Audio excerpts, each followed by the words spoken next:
Here is how you can fix the issue if your Instagram message section is not showing general and primary options. Hello everyone, welcome back to app tutorial. In this video, I'll show you how you can enable the general and primary options in Instagram message. So let's start. First of all, open Instagram and log into your account. After you open Instagram, go to your profile. Then after, tap on the three lines on the top right side of your screen. Tap on settings, then after go to account. Scroll below and you will find switch to professional account.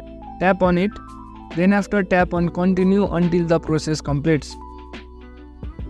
At this stage, select the category that fits you best, then after tap on done. At this stage, make sure to keep it at creator mode, then after tap on next. Tap on OK. After you have completed those steps, close Instagram and reopen it. After reopening Instagram, go to your message section. Now you will see that the primary, general and request options are being displayed on the message section. So in this way, you can easily enable the primary and general options on the Instagram messaging section. That's it for the video. Make sure to leave a like if you found this helpful and subscribe to the channel for further videos.